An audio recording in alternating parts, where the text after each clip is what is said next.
AI 버블이 터질 거라는 경고, 10년마다 돌아오는 대공황의 공포.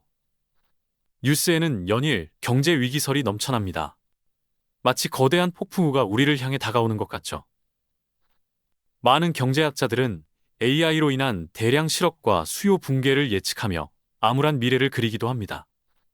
그들의 분석은 날카롭고 데이터는 설득력이 있습니다. 평생 경제라는 거대한 시스템 안에서 현상을 분석하고 해법을 모색해온 전문가들이니까요. 그들에게 AI는 생산성을 극단적으로 끌어올리지만 동시에 인간의 자리를 빼앗는 강력한 변수로 보일 겁니다. AI를 가진 국가와 그렇지 못한 국가의 격차는 핵무기보다 더 큰 힘의 불균형을 만들 거라고도 하죠. 하지만 만약 이 모든 걱정이 거대한 패러다임 전환 앞에서 너무 작은 그림만 보고 있는 것이라면 어떨까요? 마치 컬러 프린터가 처음 나왔을 때 위조 지폐 때문에 경제가 망할 거라고 걱정하는 것처럼 말이죠. 어쩌면 우리는 경제라는 틀 자체를 넘어선 변화를 이야기해야 하는 시점에 와 있는지도 모릅니다. 화폐의 소멸, 국가와 사회 시스템의 근본적인 변화까지도요. 그게 무슨 소리야? 그럼 다 망하는 거 아니야? 라고 생각하실 수도 있습니다. 하지만 잠깐만요. 너무 걱정부터 할 필요는 없을지도 모릅니다. 우리가 마주한 변화는 한 개인이나 국가가 걱정해서 해결될 수준을 넘어설 수 있고, 어쩌면 AI의 존재 이유 자체가 이런 거대한 문제들을 해결하는 데 있을 수도 있으니까요. 그럼 아주 기본적인 질문부터 시작해 봅시다. 돈, 화폐란 대체 무엇일까요? 간단히 말해 교환의 매개물입니다. 우리의 시간, 노동력, 아이디어, 그리고 세상의 모든 물건과 서비스가 돈이라는 약속된 가치에 담겨 서로에게 전달되죠. 원하는 거의 모든 것으로 바꿀 수 있기에 우리는 돈에 그토록 열광하는 겁니다. 그런데 AI의 가장 큰 특징 중 하나는 뭘까요? 바로 자급자족입니다. 필요한 정보를 입력하면 그 자리에서 바로 결과물을 만들어냅니다. 쇼핑몰을 운영한다고 상상해 볼까요? 예전에는 모델을 섭외하고 사진작가를 고용하고 영상 편집자를 찾아야 했죠. 하지만 AI는 이 모든 과정을 순식간에 해치웁니다. 옷 이미지만 있으면 가상 모델에게 입혀주고 멋진 배경에 합성해주고 현란한 광고 영상까지 만들어내죠.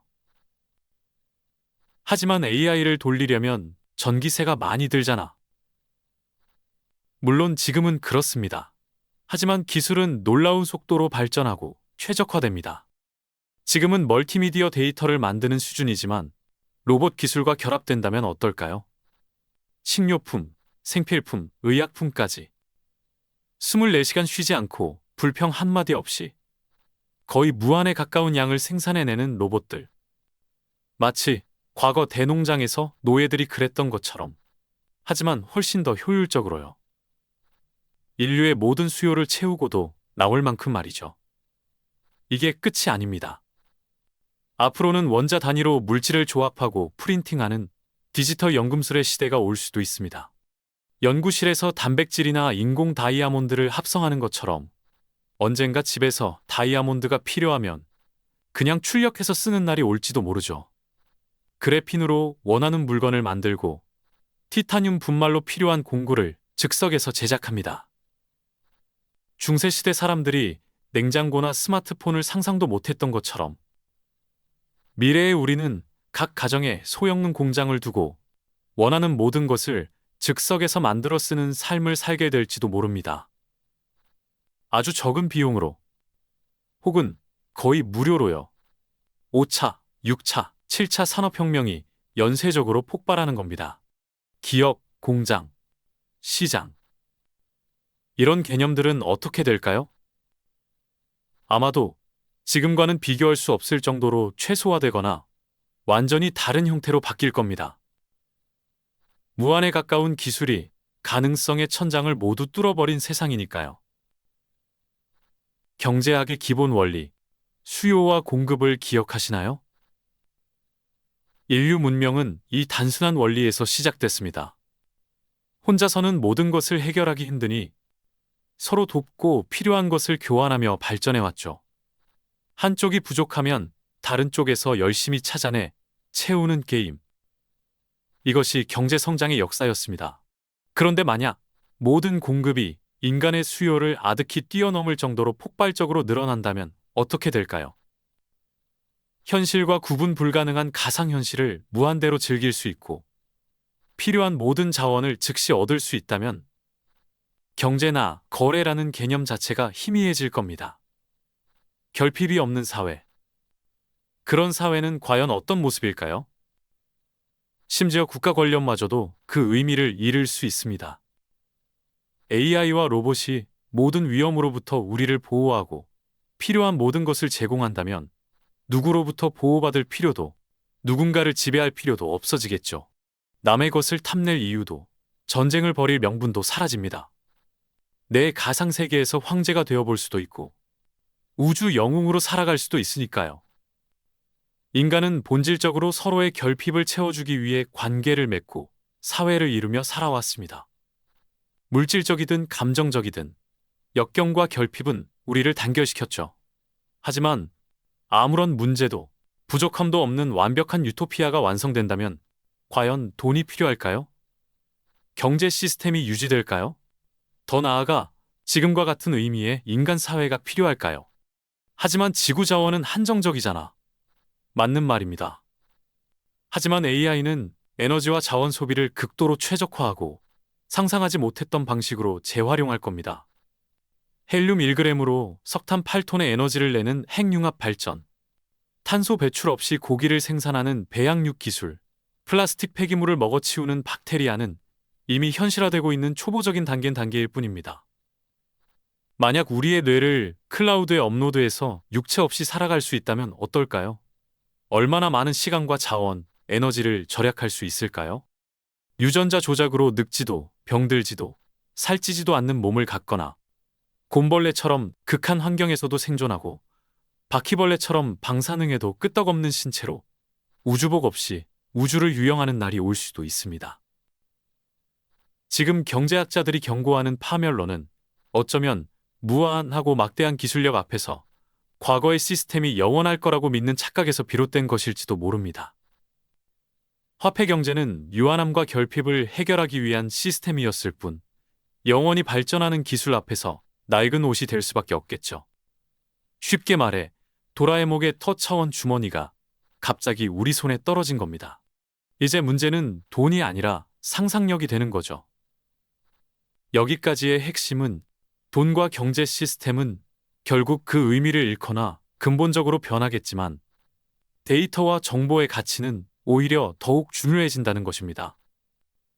고대 솔로몬 왕은 지혜는 정금보다 귀하다고 말했죠.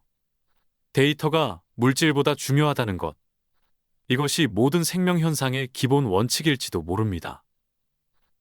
많은 철학자와 과학자들이 삶의 목적은 무엇인가라는 질문에 명쾌한 답을 내놓지 못합니다. 그냥 태어났으니 살아간다고도 하죠. 하지만 모든 생명의 행동은 어쩌면 단 하나의 목적, 정보의 저장과 전달에서 출발하는 건 아닐까요? 어떻게든 후대에 자신의 유전자 DNA라는 정보를 남기려 하고 당장 살아남아 축적된 경험과 지식이라는 정보를 보존하려 하죠. 누군가를 위해 희생하는 것은 정보의 소멸일까요? 아닙니다. 그 희생은 다른 사람의 기억 속에, 역사 속에 강력한 데이터로 남아 세상을 변화시키는 씨앗이 됩니다. 예수나 부처는 자식을 낳지 않았지만 그들의 가르침이라는 데이터는 수억 명의 삶에 영향을 미치며 영생하고 있죠. 철학, 수학, 과학, 예술 모든 분야의 위인들은 인류 문명이라는 거대한 하드디스크에 자신의 데이터를 백업해두고 인류가 존재하는 한 살아 숨 쉴 겁니다.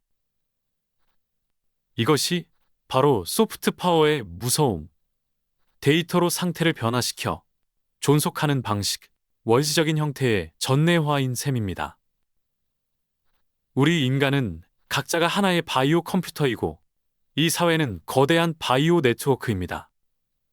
더 오래, 더 많은 정보를 보존하고 전달하기 위해 끊임없이 학습하고 발전해온 유기체인 거죠. 그러니 삶의 목적이 없다는 말은 잠시 접어두셔도 좋습니다. 결혼을 하지 않아도, 아이를 낳지 않아도 괜찮습니다. 문자와 미디어, 예술과 기술을 통해 새로운 정보를 생산하고 전달한다면 그것 역시 또 다른 형태의 출산이자 번식입니다.